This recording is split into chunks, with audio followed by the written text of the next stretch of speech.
अब तक हमने देखा सारे मैजिक नाइट स्क्वाड कैप्टन्स के बीच में एक फ्रेंडली मैच होता है जिसमें वो लोग अपनी पूरी ताकत से लड़ते हैं और आखिरी में वो मैच ड्रॉ हो जाता है। तब विज़र्ड किंग उन्हें स्पेड किंगडम के साथ लड़ाई की तैयारी करने के लिए कहते हैं। और अब आगे तब सभी स्क्वाड्स पिछले कुछ महीनों से डेवी के साथ लड़ाई करने की प्रैक्टिस कर रहे होते हैं और साथ साथ अपनी लिमिट्स को सरपास कर रहे होते हैं। तब फिंडरल और कैप्टन यामी आस्था, नोएल और गोल्डन को रॉयल कैपिटल ले आते हैं जहाँ पर पूरा टाउन बहुत ज्यादा खुश होता है और आस्था इसे देखकर बहुत ज्यादा एक्साइटेड हो रहा होता है और कैप्टन यामी को उसे अपने साथ ले जाने के लिए थैंक यू कहता है। तब कैप्टन यामी कहते हैं, मैं तुम्हें यहाँ पर इसलिए लाया हूँ क्योंकि तुम यहाँ आने की जिद कर रहे थे। तब आस्था कहता है, मैं यहाँ पर आना चाहता था क्योंकि यहीं से सब कुछ स्टार्ट हुआ था और सोचता है अब मुझे इस स्क्वाड में 1 साल हो चुका है। मुझे यकीन नहीं हो रहा कि टाइम कितनी जल्दी पास हो गया। तब हम यहाँ देखते हैं आज भी वहाँ पर मैजिक नाइट सिलेक्शन एग्जाम हो रहा होता है पर द आई और मिडनाइट सन के अटैक की वजह से वहाँ पर थोड़े कम एप्लीकेंट्स आए होते हैं। तब यहाँ आस्था और नोएल वहाँ पर सब कुछ देखकर बहुत ज्यादा एक्साइटेड हो रहे होते हैं। तब कैप्टन यामी कहते हैं, तुम यहाँ पर सब कुछ देख सकते हो, बस याद रखना कि तुमने ज्यादा कुछ इंटरफेयर नहीं करना है। और तब वहाँ बहुत सारी एंटी बर्ड्स आस्था को फिर से घेर लेती हैं। तब आस्था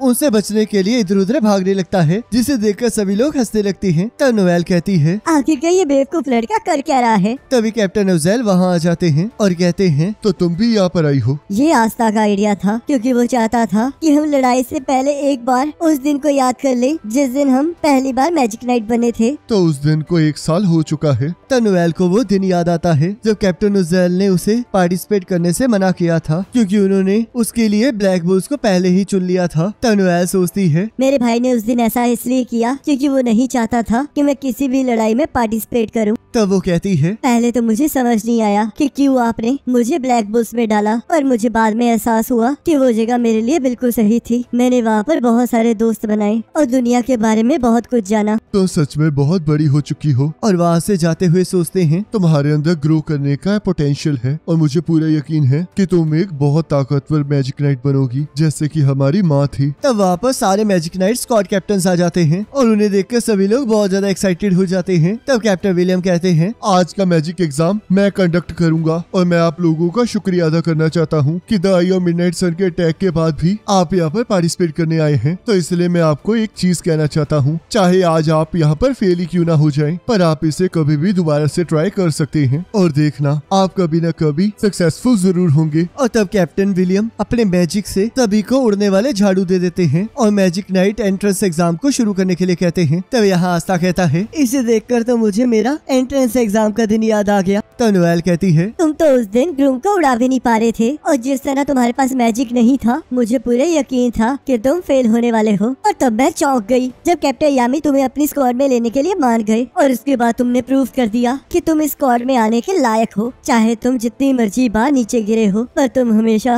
और भी ज्यादा ताकत से फिर से खड़े हुए हो। तुमने हर चीज का सामना अपनी पूरी ताकत से किया है। तुम सच में बहुत कमाल के हो। तब आस्था भी नोएल की तारीफ करने लगता है। तब नोएल कहती है, हमने सच में बहुत मुसीबतों का सामना किया है पर अब हमारी मुसीबतें और भी ज्यादा बढ़ने वाली हैं। यहाँ पर सारे मैजिक नाइट स्क्वाड कैप्टन्स हैं और अब हम पहले से ज्यादा ताकतवर हो चुके हैं तो इसलिए हम अपनी स्ट्रेंथ्स को कंबाइन करके अपने आने वाली लड़ाई को जरूर जीतेंगे और भी ज्यादा ताकतवर बनेंगे। तब हम यहाँ देखते हैं यूनो भी उस एग्जाम को देखने आया होता है। तब यहाँ आस्था यूनो को रोकने जाता है पर यूनो उसे ज्यादा भाव नहीं देता जिस वजह से वो उस पर चिल्लाने लगता है पर यूनो फिर भी कुछ नहीं कहता। तब आस्था कहता है, तो अगर तुम यहाँ पर आए हो तो तुम्हें पक्का हमारा प्रॉमिस याद आया होगा। तब यूनो उस प्रॉमिस को याद करने लगता है जहाँ पर उन दोनों ने प्रॉमिस किया था कि वो लोग विज़र्ड किंग बनने में अपनी पूरी ताकत लगा देंगे और ये प्रूफ कर देंगे कि अगर कोई कॉमनर कुछ भी चाहे तो वो कुछ भी बन सकता है। और कहता है, पर याद रखो आस्था कि जीतूंगा तो मैं ही। तब यहाँ शाम को ब्लैक बुल्स ताकतवर होने की बात कर रहे होते हैं। तब आस्था कहता है, तो कैप्टन क्या हमने किसी न्यू को रिक्रूट किया? वैसे मुझे कोई पसंद आया था पर दूसरी स्क्वाड ने उसे ले लिया जिसका मतलब तुम अभी भी इस स्क्वाड में जूनियर्स हो। तब यहाँ विज़र्ड किंग भी एंट्रेंस एग्जाम को देखने आए होते हैं। तब मार्क्स कहता है, मुझे लगा ही था कि आप यही मिलेंगे, जल्दी से चलिए अभी भी कैसल में बहुत सारा काम बचा है। तब विज़र्ड किंग कहते हैं, मैं जानता हूँ पर यहाँ ये देखने में भी मजा आ रहा है कि कितने यंग लोग मैजिक नाइट स्क्वाड्स को ज्वाइन करने के लिए अपनी पूरी ताकत लगा रहे हैं ताकि वो किंगडम को प्रोटेक्ट कर सके। और तब वो लोग वहाँ से चले जाते हैं। तब यहाँ कैप्टन विलियम यूनो को उसका पेंडेंट वापस देते हैं। तो यूनो कहता है, आखिरकार आपको ये कहाँ से मिला? एक रेवची नाम के बंदे ने मुझे इसे तुम्हें देने के लिए कहा था और उसने मुझे बताया था कि ये उसे शैडो पैलेस के अंदर से मिला था और वो इस बात से बहुत ज्यादा डर रहा था कि अगर तुम्हें पता चला कि ये उसके पास है तो पता नहीं तुम उसका क्या हाल करोगे। मुझे कभी नहीं लगा था कि वो बंदा किसी दिन ऐसा भी कर सकता है। तो कैप्टन विलियम उसे उसके कामों के लिए थैंक यू कहते हैं। तब यहाँ ब्लैक बुल्स अपने बेस वापस पहुँच जाते हैं। तो कैप्टन यामी कहते हैं आज पार्टी है क्योंकि तुम लोगों को ज्वाइन किए हुए 1 साल हो चुका है, तो चलो फिर अब मजे करते हैं। तब यहाँ आस्था और यूनो आसमान को देखकर सोचते हैं मैं पहले से ज्यादा स्ट्रांग हो चुका हूँ, पर अभी भी इतना काफी नहीं है, तो इसलिए मैं और ज्यादा मेहनत करूंगा ताकि मैं एक दिन विजिट किंग बन सकूं। तब अगले दिन मार्क्स विजिट किंग को किंगडम की डेवलपमेंट के बारे में बताता है और आज की कैप्टन्स मीटिंग और स्पेशल डेकोरेशन सेरेमनी को अटेंड करने के लिए कहता है। तब यहाँ मीटिंग में मार्क्स कहता है हम यहाँ पर इसलिए इकट्ठा हुए हैं ताकि हम लोग ये डिसाइड कर सकें कि हर किंगडम की ट्रेनिंग में कौन कौन पार्टिसिपेट करेगा। तब विजिट किंग कहते हैं जैसे कि हम लोगों ने डिसाइड किया था कि हम हर किंगडम की क्वीन की लड़ाई में मदद करेंगे और अब उन्होंने ट्रेनिंग की प्रिपरेशन पूरी कर ली है जिसमें 5 स्पिरिट गार्डियंस कुछ लोगों को ट्रेन करेंगे। तो इसलिए मैं ये जानना चाहता हूँ कि आप लोग अपनी स्क्वाड में से किस किस को भेजना चाहते हो। तब यहाँ कैप्टन यामी आस्था, नेरो, नोवेल, फिनरल और लक का नाम लेते हैं। तब कैप्टन डॉर्थी कहती हैं क्या हुआ नोजेल, क्या तुम अपनी बहन को लेकर चिंतित हो? तब विजिट किंग कहते हैं आस्था और नेरो पहले से ही आर्कन स्टेज पर हैं, तो वो लोग पक्का वहाँ जाकर कुछ न कुछ जरूर सीखेंगे। और अगर मैं लक और नोवेल की बात करूँ तो वहाँ पर एक spirit guardian lightning magic use करता है और क्वीन के पास तो खुद एक वाटर स्पिरिट है, तो उन्हें बहुत कुछ सीखने को मिलेगा। तो तुमने बिल्कुल सही डिसीजन लिया है। तब कैप्टन यामी कहते हैं और फिनरल को तो मैं ऐसे ही भेज रहा हूँ। तब ब्लैक बुल्स में से 5 लोग सिलेक्ट हो जाते हैं। तब कैप्टन विलियम कहते हैं मेरी स्क्वाड में से मिमोसा जाएगी क्योंकि इस लड़ाई में हमें सबसे ज्यादा रिकवरी मेजिस की जरूरत पड़ेगी और क्योंकि वो एक रॉयल है और उसके पास एक नेचुरल मैजिक है, तो इसलिए वो पक्का कुछ न कुछ कमाल कर दिखाएगी और इस किंगडम के काम आएगी। मिमोसा एक अच्छी चॉइस है, पर मैंने सुना है कि स्पिरिट गार्डियन में एक विंड टाइप जादूगर है, तो क्या तुम किसी और को नॉमिनेट नहीं करना चाहोगे? यूनो ने मना कर दिया है। तब कैप्टन वर्मिलियन अपनी स्क्वाड में से लियो को चुनते हैं और कहते हैं वैसे तो वो बहुत ज्यादा प्रैक्टिस कर रहा है पर अभी भी वो आगे बढ़ने से हिचकिचा रहा है, तो मुझे पूरा यकीन है कि इस ट्रेनिंग से उसकी हिचकिचाहट दूर हो जाएगी और वो इस किंगडम को और भी अच्छे से प्रोटेक्ट कर पाएगा। तब मार्क्स बाकी सभी से भी उनकी स्क्वाड के रिकमेंडेशन पूछता है। तब कैप्टन शार्लेट कहती है क्या एक कैप्टन खुद को नॉमिनेट कर सकती है? तब विजिट किंग हाँ कहते हैं। तब कैप्टन शार्लेट सोचती है मैंने फील किया था कि उस एल्फ की वजह से मेरी पावर कितनी ज्यादा बढ़ गई थी और वो मेरी पावर से बहुत ज्यादा थी, तो इसलिए अगर मुझे इस लड़ाई को लड़ना है तो मुझे और भी ज्यादा ताकतवर होना होगा। तब बाकी स्क्वाड्स अपनी ट्रेनिंग को खुद से करने के लिए कहते हैं। तब विजिट किंग कहते हैं मुझे पता है कि क्लोवर किंगडम की ट्रेनिंग अच्छी है, पर अगर हम दूसरी जगह जाएंगे तो हमें नई नई चीजों के बारे में पता लगेगा जिसकी वजह से हम और भी ज्यादा एक्सप्लोर कर पाएंगे। तो अब जो लोग नहीं जा रहे हैं मैं चाहता हूँ कि वो लोग अपनी ट्रेनिंग पर ध्यान दें और बहुत ज्यादा मेहनत करें और उसके बाद मैं खुद देखना चाहूंगा कि आप लोग कैसे ग्रो करते हैं। तब कैप्टन रिल ये सब कुछ सोचते हुए चामी के बारे में सोच रहे होते हैं और पूरी तरह से एक्साइटमेंट में भर जाते हैं और कहते हैं एक्वा डियर्स में मैं खुद को डोमिनेट करता हूँ और सोचते हैं मुझे ताकतवर बनना होगा और तब शायद वो लड़की मुझे नोटिस करेगी। तब हम देखते हैं इसी के साथ हर्ट किंगडम में जाने वाले मेंबर सिलेक्ट हो जाते हैं और कैप्टन की मीटिंग खत्म हो जाती है। तब कैप्टन यामी वहाँ से जाने लगते हैं। तब कैप्टन काइजर उन्हें रोकते हुए कहते हैं अभी तुम कहाँ जा रहे हो? अभी तो डेकोरेशन सेरेमनी स्टार्ट होने वाली है। तब कैप्टन यामी कहते हैं पर मेरा वहाँ पर क्या काम है, और वैसे भी मैं बाहर अपनी गाड़ी को खड़ी करके आया हूँ और वैसे भी इस डेकोरेशन सेरेमनी में मेरे किसी भी स्क्वाड मेंबर को कुछ नहीं मिलने वाला। तब कैप्टन नोजेल कहते हैं पर सभी 9 कैप्टन्स को वहाँ बुलाया गया है। तब कैप्टन यामी कहते हैं पर ऐसा क्यों है? तब मार्क्स कहता है क्योंकि वहाँ किंग खुद आ रहे हैं। तब यहाँ सेके सभी कैप्टन्स को देखकर बुरी तरह से डर चुका होता है और कैप्टन जैक को इशारों में खुद को वापस अपनी टीम में लेने के लिए कहता है, पर कैप्टन जैक उसे मना कर देते हैं और उसे काटने की धमकी देते हैं। तब यहाँ किंग सोचते हैं मुझे यकीन नहीं हो रहा कि सिर्फ मेरे लिए ये सारे 9 कैप्टन्स इकट्ठे हुए हैं। तब मार्क्स डेकोरेशन सेरेमनी को स्टार्ट कर देता है जिसमें उन लोगों को प्राइज दिए जाएंगे जो द आई ऑफ मिडनाइट सन के खिलाफ लड़े थे। तब यहाँ हम देखते हैं सबसे पहले सोल को रिवॉर्ड दिया जाता है जिसका रैंक 3 रैंक ऊपर चला जाता है और अब वो 5th class senior magic night बन जाती है और तब मार्क्स उसकी तारीफ करता है। तब यहाँ सोल बहुत ज्यादा गुस्सा होती है क्योंकि वो कैप्टन शार्लेट को खुद नहीं बचा पाई थी और तब वो कैप्टन यामी को घूरने लगती है। तब ये बात कैप्टन यामी कैप्टन शार्लेट को कहते हैं और कैप्टन शार्लेट सोचती है रुक जाओ सोल, अब तुम ये मत कहना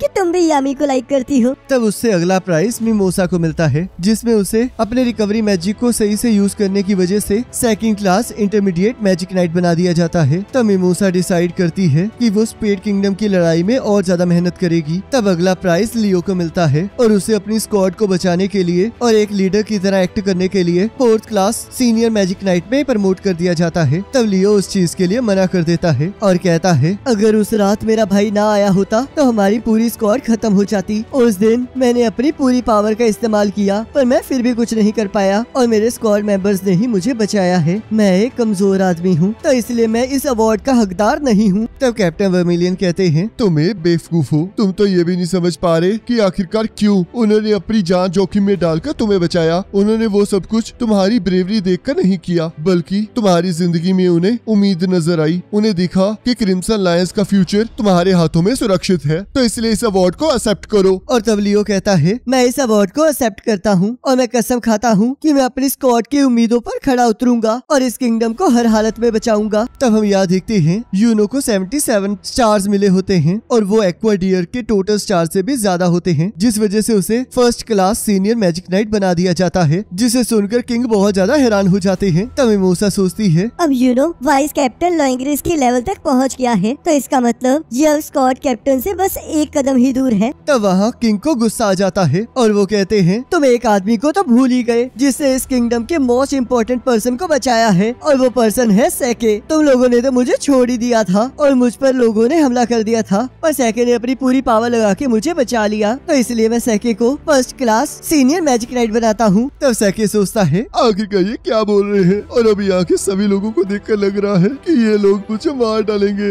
और तब वो उस टाइटल को एक्सेप्ट कर लेता है और इस किंगडम को बचाने की कसम खाता है, और तब किंग वहाँ से चले जाते हैं। तब मार्क्स कहता है, जैसे कि मैं कह रहा था, जिन्हें आज प्रमोट किया गया है उनके अलावा जिन लोगों ने भी द आई ऑफ मिडनाइट सन की बैटल में पार्टिसिपेट किया था, उनका रैंक एक लेवल बढ़ाया जा रहा है। तब सारे स्क्वाड कैप्टन सोचते हैं, तो इसलिए विजिट किंग ने हमें यहाँ बुलाया था। वो सच में कितने अच्छे हैं, और ये कितनी अच्छी बात है कि वो सारे मैजिक नाइट्स जिन्होंने अपनी जान खतरे में डाली थी, उन्हें ये रिवॉर्ड मिल रहा है। तब मार्क्स कहता है, अगर ब्लैक बुल्स पर केस ना चल रहा होता तो हमें यहाँ पर और भी ज्यादा प्रमोशन देखने को मिलती। तो जैसे कि हम उन्हें अभी प्रमोशंस नहीं दे सकते, तो हम उन्हें एक स्पेशल रिवॉर्ड देना चाहेंगे। और तब वो कैप्टन यामी को आगे बुलाता है और उन्हें रिवॉर्ड देता है। तब मार्क्स कहता है, आज की डेकोरेशन सेरेमनी यहीं खत्म होती है, तो मैं विजिट किंग की तरफ से कुछ शब्द कहना चाहूंगा। मैं आप सभी को कांग्रेचुलेट करना चाहता हूँ, और जिन लोगों को आज प्रमोट नहीं किया गया है, मैं उम्मीद करता हूँ कि वो और भी ज्यादा मेहनत करेंगे। तो मैं चाहता हूँ कि आप सभी लोग आने वाली लड़ाई के लिए तैयारी करें। तब यहाँ कैप्टन यामी और फिनरल वापस आ जाते हैं, जहाँ मैग्ना और लक आपस में लड़ रहे होते हैं। तब कैप्टन यामी उन्हें लड़ने से रोकते हैं और सबको बताते हैं कि कौन कौन हर्ट किंगडम जा रहा है। तब मैग्ना कहता है, आपको मुझे भी भेजना होगा, क्योंकि अगर लक जाएगा तो मैं यहाँ पर आराम से बैठा नहीं रह सकता। तब कैप्टन यामी कहते हैं, पर अब ये डिसाइड हो चुका है कि कौन कौन जाएगा। तब मैग्ना उनसे रिक्वेस्ट करने लगता है। तब कैप्टन यामी कहते हैं, तुम अपने अभी के मैजिक लेवल के साथ उनके साथ ट्रेनिंग नहीं कर पाओगे, पर ये अलग बात है। अगर तुम मरने के लिए तैयार हो तो क्या तुम यही चाहते हो? तब मैग्ना कहता है, किसको फर्क पड़ता है कि मेरे अंदर कितना मैजिक है, मैं एक कॉमनर होने के नाते अपनी लिमिट्स को जरूर सरपास करूंगा। तो कैप्टन यामी कहते हैं, तो फिर मैं विजिट किंग से बात करूंगा, पर एक चीज याद रखना, इससे कोई फर्क नहीं पड़ता कि तुम कहाँ ट्रेनिंग कर रहे हो, फर्क बस इस चीज से पड़ता है कि तुम किस तरह ट्रेनिंग कर रहे हो। और तब सभी लोग बहुत ज्यादा खुश हो जाते हैं। तब यहाँ सिल्प कहती है, तुम अब विजिट किंग बनने के और भी ज्यादा करीब पहुंच चुके हो। तो यूनो कहता है, अभी भी रास्ता बहुत ज्यादा मुश्किल है, पर एक दिन मैं विजिट किंग जरूर बनूंगा। तब यहाँ वाइस कैप्टन लैंग्रिस उसे देख रहे होते हैं, और इसी के साथ एपिसोड खत्म हो जाता है। अब नेक्स्ट एपिसोड का लिंक आपके स्क्रीन पर आ रहा होगा, उस पर क्लिक करके अगले एपिसोड को देख सकते हो।